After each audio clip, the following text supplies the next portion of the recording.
तर मित्रांनो, मध्ये थोडंसं काय झालं की माईक अचानक बंद पडला होता. तर त्याच्यामुळे जी 1-2 मिनिटाची फुटेज आहे, ती फुटेज सगळी जी आहे ती पूर्णपणे मोबाईलचा जो ओरिजिनल ऑडिओ आहे त्याच्यावरती रेकॉर्ड झालेली. तर त्याच्यासाठी क्षमा असावी. तर आता आपण प्रॉपर एकदम हॉरर स्टोरीज जे आहेत, आता प्रॉपर हॉरर स्टोरी जे आहेत त्याच्याकडे आपण शिफ्ट करत आहे आपलं. आणि मामा आपल्याला काय अशा हॉरर स्टोरी सांगणार आहे, जे त्याच्यासोबत किंवा त्याच्या मित्रांसोबत घडलेले आहेत, एकदम भयानक. आता थोड्याशा जरा आपण भयानक गोष्टींमध्ये घुसूया. कारण मगाशीपासून आपण थोडंसं एकदम चाकवा किंवा हॉस्पिटलमधली काही अशी इन्सिडेंट्स असतील त्याच्यावरती बोललेलो आहे. आता प्रॉपर एकदम हॉरर हॉरर म्हणजे एकदम भूताची स्टोरी पासून सुरू करूया मामा. नक्कीच तर नक्कीच. आपले जे प्रेक्षक आहेत, आपले जे मित्र आहेत, त्यांना तू सांग. नमस्कार सगळ्यांना परत एकदा. आता मी जे एक स्टोरी सांगणार आहे ती माझ्या एका मित्राच्या रिलेटेड आहे. माझा एक मित्र जो की मी सुद्धा त्याच्यासोबत त्याच सिटीमध्ये राहतोय. आत्ता सुद्धा करंटली सुद्धा मी त्याच सिटीमध्ये आहे. फक्त एवढाच फरक आहे की बाबा आम्ही दोघांनीही तो एरिया सोडलेला आहे. पुणे जिल्ह्यातीलच एक सिटी आहे. सिटीचं नाव काय मी मेन्शन करणार नाही इथं. नाही, पण सिटीचं नाव आणि कारण त्या सगळ्या व्यक्तीचं नाव गोष्टी मेन्शन आपल्याला करू गुपित नको. ठेवायच्या आहेत. आणि आपलं म्हणजे जे वास्तव जे आहे किंवा आपल्याला जे घडलेले इन्सिडेंट्स जे अनुभव आहेत ते आपल्याला लोकांपर्यंत शेअर करायचे, जेणेकरून कसं आहे आपलं एक थोडंसं मनोरंजनाचा भाग आपण याला म्हणू शकतो. तर कसं आहे, माझा मित्र म्हणजे आम्ही दोघेही एकाच सोसायटीमध्ये वेगळ्या वेगळ्या बिल्डिंगमध्ये राहत होतो. एकच सोसायटीमध्ये राहत होतो आम्ही वेगळ्या वेगळ्या बिल्डिंगमध्ये. त्याची विंग माझ्या विंगच्या समोरच होती. आणि विषय असा असायचा, माझ्या रूममध्ये एकदम फ्रेश वाटायचं. माझ्या फ्लॅटमध्ये पूर्वेकडे माझ्या फ्लॅटचं तोंड होतं. त्याच्यानंतर गॅलरीमधून पूर्ण म्हणजे सूर्यप्रकाश वगैरे सगळं आतमध्ये यायचं. हवा खेळती राहत हवा असेल. खेळती राहायची. आणि वास्तुशास्त्राप्रमाणे माझा फ्लॅट स्ट्रक्चर Okay केला होता. त्याच्यामुळे इट्स ओके, म्हणजे पूर्ण इज अँड ओके होतं ते.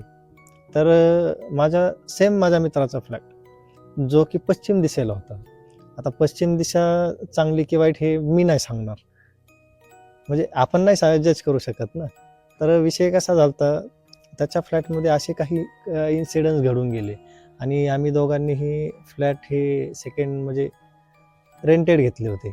तर त्याची एक फॅमिली म्हणजे आधी तिथं कोणती तरी फॅमिली किंवा कोणीतरी तिथं बॅचलर राहून राहून गेले गेले होते. म्हणजे भरपूर एक जुनं कंस्ट्रक्शन होतं ते. जवळपास म्हणजे एक 2016-17च्या आसपासचं ते कंस्ट्रक्शन होतं. आणि त्याची फॅमिली, तो पण विथ फॅमिली, मी पण विथ फॅमिली राहायचो. पण नंतर त्याच्या एक 6 महिने 7 महिने असे उलटून गेले, साधारणतः 1 वर्ष म्हणू आपण. त्याच्यानंतर जे त्याच्या आयुष्यामध्ये म्हणजे एक इन्सिडेंट जे घडायला लागले, की कुठं जरी तो गेला की म्हणजे आता हे एखादा असतो की बाबा देवऋषीवाला किंवा काय म्हणा एक्सेट्रा, तशा लोकांनी त्यांना सांगितलं की बाबा तुमचा वास्तुदोष आहे. आणि काही त्यांना म्हणजे संकेत मिळायचे की बाबा ह्या घरात वास्तुदोष आहे. कारण घरातल्या सदस्यांना जाणवायचं की बाबा आपल्या वॉशरूममध्ये काय आहे, आपल्या बेडरूममध्ये काय आहे, आपल्या हॉलमध्ये आपल्याला काय जाणवतंय. आणि कसं असतं, इतके पण म्हणजे हे नसतात की बाबा त्यांना कळत नाही असे इन्सिडेंट्स. पण सगळ्या गोष्टींमधून फेस करता करता परिवार टिकावे याच्यासाठी भरपूर जण असे एकमेकांना सांगतही नाहीत, काय नाही, लपवायचं पण बघतात. लपवायचं बघतात की बाबा दुसरा घाबरू नये.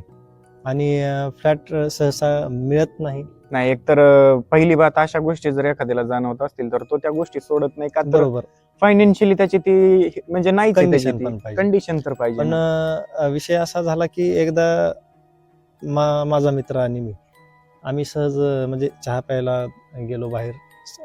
असंच म्हणलं आता बरेच दिवस झालं भेटून, कट्ट्यावर गप्पा मारू जरा. मग आम्ही एका ठिकाणी गेलो आणि चहा पिता पिता असंच तो म्हणला की तुला एक गोष्ट मला सांगायची आहे. पण तुझा विश्वास त्या गोष्टीवर बसतोय की नाही बसत हे काय मला माहित नाही, तू हसशील पण, असं सुद्धा तो म्हणला. मी म्हणलं ठीक आहे ना, असू दे ना, काय जे असेल ते आपण दोघं मिळून सॉल्व्ह करून टाकू. शेवटी कसं आहे म्हणलं, मी तुला आणि तू मला, आपण दोघंही भावासारखे आहे म्हणलं, सगळ्या गोष्टी आपण सॉल्व्ह करून टाकू, काय मॅटर असेल ते सांग मला. तो म्हणला की भावा असा मॅटर आहे. म्हणजे तो मॅटर कसा मी तुम्हाला पुढं सांगतोच, एक म्हणजे काय स्टेप बाय इन्सिडेंट्स घडले स्टेप हळूहळू. त्यांच्या आयुष्यामध्ये, एक स्पॉइल करतोच मी. कांद्यावर एक एक परत अशी निघत राहणार आहे निघत हळूहळू. राहणार आहे. त्याच्यामुळे तुम्ही मित्रांनो शेवटपर्यंत व्हिडिओ पहा.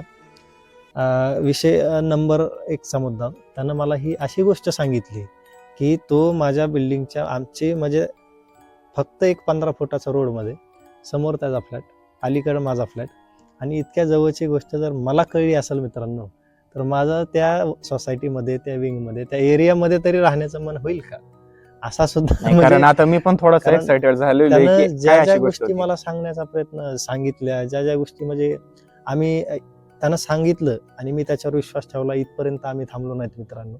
त्याच्यावरती आम्ही सर्चिंग केलं, त्या फ्लॅटमध्ये कोण कोण राहिलं, त्या फ्लॅटमध्ये जवळजवळ राहून गेलेले एक 3 वर्षापूर्वींचे भाडेकरू आम्ही शोधले दोघांनी. ते भाडेकरू शोधले, त्यांचा रिव्ह्यू घेतला मित्रांनो. त्यांना काय कंडिशन त्या ठिकाणी त्या फ्लॅटमध्ये जाणवल्या हे सुद्धा आम्ही जाणून घेतलं. जवळजवळ म्हणजे त्या एका गोष्टीसाठी जवळपास आम्ही 35 किलोमीटर लांब गेलो होतो. फक्त आम्हाला एकच जाणून घ्यायचं होतं की त्या फ्लॅटमध्ये काय आहे, किंवा त्या हे फ्लॅट मध्ये जाणून काय घ्यायला घडलं आम्ही होतं. 2 जण, मी सुद्धा त्याच्यासोबत हम्म. ड्युट्या बुडून आम्ही तिकडे पळालो 35 किलोमीटर लांब. हे आम्ही फोनवर सुद्धा बोलू शकत होतो, पण आम्हाला ह्या गोष्टी फोनवर डिस्कस करायच्या नव्हत्या. जे काय असेल ते समोरासमोर आम्हाला डिस्कस करायचं होतं. तर मित्रांनो, सर्वप्रथम म्हणजे त्याच्या आयुष्यात असं काय घडलं की बाबा मी सुद्धा त्याच्या मागं पळत म्हणजे एवढं सर्चिंग करायला आम्ही धावलो त्या फ्लॅटबद्दल. एवढं काय घडलं, मला तर काही त्रास नव्हता, माझं सगळं सुरळीत चालू होतं. माझ्या फ्लॅटमध्ये कुठलाही वास्तुदोष नव्हता, काही नव्हतं, सगळं सुरळीत माझं होतं. पण त्याच्या अपोजिट माझ्या समोरच त्याचा फ्लॅट, पण त्याच्या फ्लॅटमध्ये इतके म्हणजे पौर्णिमा म्हणा, अमावस्या म्हणा, किंवा काही ज्या इन्सिडेंट्स असतील, काही फेस्टिवल्स असतील, त्या फेस्टिवलला त्याच्या घरात होणारी भांडणं म्हणा, जे काय असेल ते धिंगाणा म्हणा, घरात ताणतणाव, किंवा चिडचिडपणा. ताणतणाव, चिडचिडेपणा, प्रत्येकाचा वेगळा वेगळा, ह्या अशा गोष्टी ज्या वेळेस घडतात ना घरामध्ये, त्यावेळेस माणूस कुठेतरी जाऊन एक विचार करतो की बाबा आपल्या घरात एक निगेटिव्ह शक्ती जी आहे का, जी निगेटिव्ह शक्ती आपण त्याला म्हणतो, पॉझिटिव्हच्या अपोजिट सुद्धा निगेटिव्ह असू शकते मित्रांनो. त्या मित्रानं माझ्या ती निगेटिव्ह शक्ती शोधण्याचा प्रयत्न केला. कारण त्याला त्याच्या परिवाराला भरपूर जणांनी सांगितलं की बाबा तुमच्या घरामध्ये असं असं होतंय, तुम्ही इथं सर्चिंग करा, तिथं बघा, इथं तुम्हाला फरक पडेल, तिथं तुम्हाला फरक पडेल. म्हणजे त्यांनी साहजिकच अक्षरशः गोष्ट म्हणजे आहे. बाबा लोक जे आहेत ते साहजिकच. तिथं ते सुद्धा करून बघितले. बरोबर. म्हणजे अक्षरशः कसं असतंय, आता शेवटी मानव आहे, त्याला एका न्याय मिळण्याच्या अपेक्षेनं तो कुठेही भटकतच राहणार जोपर्यंत त्या माणसाला न्याय मिळत नाही. तर मित्रांनो, त्यांच्या घरामध्ये माझ्या मित्राला स्वतःला जाणवलेली एक गोष्ट, म्हणजे त्यानं नंतर ह्या गोष्टी उघडकीस आणल्या, ज्या वेळेस त्यानं म्हणजे मला सांगितलं आणि आम्ही सर्चिंग केलं. आणि त्या फ्लॅटमध्ये 3 वर्ष आधीच एक भाडेकरू राहून गेले होते. आम्ही त्यांना भेटायला 35 किलोमीटर लांब त्या सिटीपासून गेलो होतो लांब त्यांना भेटायला, की नेमकं तुम्हाला त्या फ्लॅटमध्ये अशा काही गोष्टी जाणवल्या की बाबा आम्हाला सांगा तुम्ही.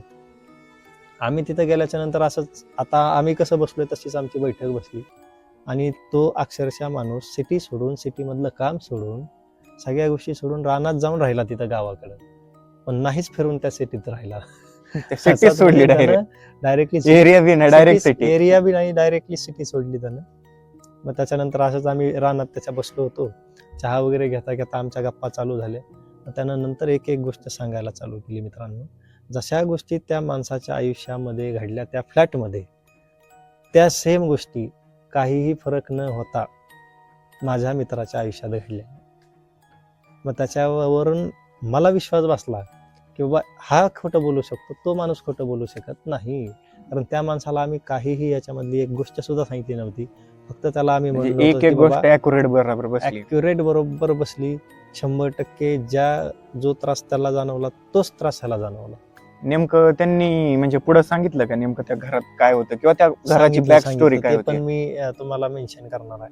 विषय असा झाला की बाबा त्या घरामध्ये एक जोडपं राहत होतं, आणि ते जोडपं राहत असताना त्यांच्यामध्ये असं सतत वादावादी वगैरे, पहिलं काय असेल आपल्याला माहित नाही, पण लोकांचा जो आम्ही फीडबॅक घेतला, आजूबाजूच्या लोकांना ज्यावेळेस आम्ही विचारलं की बाबा ह्या फ्लॅटमध्ये काय आहे, किंवा आम्हाला एक माणुसकी म्हणून सांगा, कारण आमच्या पण जीवन मरणाचा प्रश्न आहे. म्हणजे हे कसं असतंय, अशा गोष्टी लपून राहत नसतात, तर कधी ना कधी उघडकीस येतात. उघडकीस येतात. ते ज्यावेळेस नवीन कन्स्ट्रक्शन म्हणजे चालू झालं, ते नवीन कन्स्ट्रक्शन चालू असताना तिथं एका म्हणजे मुलीचा मर्डर झाला होता. बापरे. मुलीचा मर्डर म्हणजे अंडर कन्स्ट्रक्शन फ्लॅट ज्यावेळेस चालू होता, कन्स्ट्रक्शन चालू असताना त्या फ्लॅटच्या ठिकाणी एक विरान जागा होती. त्याच्यानंतर हळूहळू डेव्हलप होत गेलं. नंतर ते प्लॉटिंग्स वगैरे पडले त्या एरियामध्ये. पण त्याच्या आधी ज्यावेळेस त्या सोसायटीचं बांधकाम चालू होतं त्यावेळेस सुनसान एरिया होता तो एकदम. म्हणजे आजूबाजूला झाडी वगैरे हे असे तसे प्रकार होते. मग ते अंडर कन्स्ट्रक्शन असताना मुलीचा एका मर्डर झाला होता. आता ते तिची डेड बॉडी दुसऱ्या दिवशी तिथं सापडली. कुणी मारलं, कुणी काय केलं किंवा काय अनुचित प्रकार तिथं घडला हे काय कोणाला माहित नाही. पण ते दुसऱ्या दिवशी लोकांना तिथं बॉडी सापडली असं ज्या म्हणजे फ्लॅट मालकांनी तिथं फ्लॅट घेतले त्यांच्याकडून आम्हाला असं कळलं. ते आता कसं असतंय, फ्लॅट मालक पण कुणी काय सांगत नसतं. त्यांना पण त्यांच्या त्यांचा फ्लॅट घरातले घालवायचा आहे. जे म्हातारे माणसं असतात त्यांच्या पोटात काय राहत नसतं, ते सरळ हातानं सांगून टाकतात. असा विषय होतो. पण तो एक मॅटर झाला मित्रांनो. आता मी मुलीचंच नाव मुद्दा म्हणून का घेतलं तर त्याच्या मागे सुद्धा एक कारण आहे. ज्या एकदा माझा मित्र असा म्हणजे त्या दिवशी अमावस्या होती का पौर्णिमा होती माहीत नाही, पण असंच दोन्हीपैकी एक होतं. आणि माझा मित्र हॉलमध्ये झोपला होता. घरचे गावी गेले होते काहीतरी सणानिमित्त किंवा काही काम असेल, पण तो एकटा झोपला होता हॉलमध्ये एकटा झोपलेला असताना त्याला असं जाणवलं रात्रीच्या 2 ते 2:30च्या दरम्यान त्याला असं जाणवलं की बाबा कोणतरी फ्रॉकवरती आपल्या पुढं नाचतंय. काय? कोणतरी फ्रॉकवरती आपल्या पुढं नाचतंय असं त्याला Dance? जाणवलं. डायरेक्टली डान्स म्हणजे इकडून इकडे जातंय, इकडून नाचत नाचत आता ती इकडे जातंय. मला ना असं माझं माइंड लगेच इमेजिन करते. मला इमेजिन व्हायला लागलं की आवाज तो नाही, झोपेतून काय उठलाय नाही. आणि अचानक कोणतरी हो, त्याच्यासमोर हो नाचतंय. नक्कीच. म्हणजे आणि हा घडलेला आहे. हे काय स्टोरी नाही. हे काय म्हणजे असंच आम्ही फेकत स्टोरी नाही, बनवून रिअल आहे. आम्ही तुमच्या समोर असं मांडायला बसलोय असं बिलकुल नाही. आणि मी मुद्दामून मागाशी म्हणलं की बाबा मला ते नाव आणि सिटी मेन्शन करायचं नाही. त्याच्या मागे सुद्धा कारण नाही आहे. तो ते नंतर जो सांगतो. आहे ज्याची स्टोरी आहे तो थोडस हा बरोबर, घेऊ शकतो. नक्कीच. आणि ते कसं आहे, त्याच्या पुढे जे नाचायला लागलं तर त्याला अचानक जाग आली मित्रांनो. रात्रीच्या 2 ते 2:30च्या दरम्यान म्हणजे हा त्याचा स्वतःचा अनुभव आहे ऍक्च्युली. त्याला 2 ते 2:30च्या दरम्यान अचानक जाग आली. त्यानं डोळे उघडले आणि समोर ती मुलगी त्याला नाचताना दिसली. मुलगी म्हणजे आपल्याला लगेच ओळखू येते. फ्रॉक घातलेली आहे, हाईट छोटी आहे आणि भिसूर चेहरा आहे. आणि मुलगी इकडून इकडं नाचतीये सगळ्यात विशेष हे की त्याचे हातपाय लॉक झाले होते त्यावेळेस. म्हणजे तो एक प्रकारे पॅरालाइज झाला होता. एक प्रकारे त्याला म्हणजे हिप्नोटाईज केला. लखवा म्हणतो ना आपण, त्याला लखवा. लखवा म्हणजे पॅरालाइज केल्यासारखा झाला त्याला. म्हणजे त्याला तू आय डोळ्यानं थिंक बघ. मेडिकल भाषेमध्ये त्याला स्लीप पॅरालिस म्हणतात. स्लीप पॅरालाइज म्हणतो, सिडेट थोडक्यात म्हणतो आपण त्याला. पॅरालायझिंगचाच प्रकार आहे. त्याच्यानंतर मध्ये त्याला असं म्हणजे असं त्या आत्मानं संकेत दिले की बाबा तू फक्त बघ, तू ऍक्टिव्हिटी करू नको, तू फक्त बघ. आणि तो अक्षरशः डोळ्यानं बघतोय, पण त्याला हातही हलवता येत नव्हता, त्याला बोलताही येत नव्हतं आणि त्याचे पायही हलत नव्हते. शेवटी त्यानं हनुमानाचं नाव घेतलं. म्हणजे त्यानं स्वतः मला ही गोष्ट सांगितली. कधी? ज्यावेळेस आम्ही त्या माणसाचा फीडबॅक घेतला ते शेतामध्ये बसून त्यावेळेस त्याच्यानंतरच त्यानं त्या गोष्टी सांगितल्या. त्या माणसासमोरच त्यानं सांगितल्या. त्यावेळेस मला कळलं ते. तर त्यानं एकदम असं म्हणजे हनुमाना ह्या देवाचं नाव घे, त्या देवाचं नाव घे, जोरात डोळे मिटले ना अचानक असा म्हणजे त्याला असं उचलून आदळल्यासारखं झालं जागेवरती. म्हणजे आपटलं कोणीतरी असं जोरात खाली आपटल्यासारखं झालं. आणि तिथं झोपला तो. त्यावेळेस त्याला काहीच जाणवलं नाही. म्हणजे थोडक्यात तो म्हणजे ह्या जगातून नाहीसा झाल्यासारखाच झाला थोडक्यात. तो म्हणला तिथं जी झोपलो ते डायरेक्ट दुसऱ्या दिवशी सकाळीच 9लाच जाग आली म्हणला मला. आणि 9ला जाग आली ती आली, मग घाबरायला लागला. अरे बापरे, काय झालं हे असे प्रकार चालू झाले. तिथून कसा बसा तो टाकला. आंघोळ नाही केली. हॉलमध्येच होता. हॉलमधून डायरेक्टली दरवाजातून बाहेर पडला, एक्झिट झाला घरातून. त्या कुलूप आहे त्याच कपड्यावर, आहे त्या कपड्यावर गायब गेलाच नाही परत घरी तो परत घरचे येईपर्यंत गेलाच नाही. दुसऱ्या दिवशी त्याच्या घरचे 4 वाजता घरी आले दुपारी. त्यावेळेसच घरात गेला आणि त्यावेळेस ब्रश केला, आंघोळ केली, नंतर मग चहा वगैरे घेतला, जरा रिलॅक्स झाला. त्यांनी घरच्यांना सांगितलं का नाही? सांगितलं नाही. म्हणजे घरच्यांपासून लपवलं त्यानं, कारण त्याला घरच्यांना काही ही गोष्ट सांगायची नव्हती. त्याच्यानंतर त्याच्या घरच्यांना जाणवलं त्याचे गावाकडून रिलेटिव्ह आले होते एकदा. तर त्याच्या म्हणजे घरच्यांना असा त्रास जाणवला की बाबा नातेवाईक आले होते. त्या नातेवाईकांनी त्याच्या घरच्यांना सांगितलं की बाबा मला बाथरूममध्ये एक सावली दिसली, आंघोळीच्या बाथरूममध्ये एक सावली दिसली. तर आंघोळीच्या बाथरूममध्ये एक सावली दिसल्याच्या नंतर ते पण मी तुम्हाला पुढं सांगणार आहे की बाबा त्याचं काय झालं. मग सावली दिसल्याच्या नंतर माणूस घाबरतो की बाबा नक्कीच इथं काहीतरी आहे. आणि असे काही लोक असतात की बाबा त्यांना आजूबाजूला जाणवतं की माझ्या मागं कोण आहे, माझ्या पुढं कोण आहे, किंवा एखादी निगेटिव्ह शक्ती आजूबाजूला असेल तर ती सुद्धा त्या माणसाला जाणवते की तिथं बसली आहे, तिथं ती उठती, म्हणजे असं प्रकार जाणवतात कोणाकोणाला. त्या माणसाला ती व्यक्ती त्याच्या घरामध्ये जेवढ्या टाईम होती त्या टायमिंगमध्ये त्याला ती जाणवायचं. ती सोफ्यावरून उठली, ती बाथरूममध्ये गेली, परत बेडरूममध्ये आली, ती सावली. पण ती व्यक्ती कुणालाही एक शब्द न बोलता शांततेत त्या एक दिवस राहिली आणि दुसऱ्या दिवशी ती व्यक्ती घरी निघून गेली. पण दुसऱ्या दिवशी त्या व्यक्तीचा फोन आला त्या घरच्यांना, त्याच्या मित्राच्या घरच्यांना, की मी तुम्हाला काहीही बोलत नाही, तुम्ही फक्त लवकरात लवकर रूम चेंज करा. म्हणजे त्यांनी पण कारण सांगितलं नाही. त्यांनी कारण सांगितलं नाही, फक्त room मला change काय करा. त्रास झाला काय नाही. त्यांनी डायरेक्टली हाच सल्ला दिला की तुम्ही पटकन लवकरात लवकर जेवढं शक्य होईल तेवढ्या लवकर रूम शिफ्ट करा. मग त्याच्यानंतर त्याच्या आईला सुद्धा असाच प्रकार जाणवला होता की बाथरूममध्ये त्यांना भास झाला होता. मग त्याच्यानंतर हे सगळ्या गोष्टी फक्त त्यांना सगळ्यांना घरी एकच कळलं की बाबा आपल्याला रूम शिफ्ट करायची.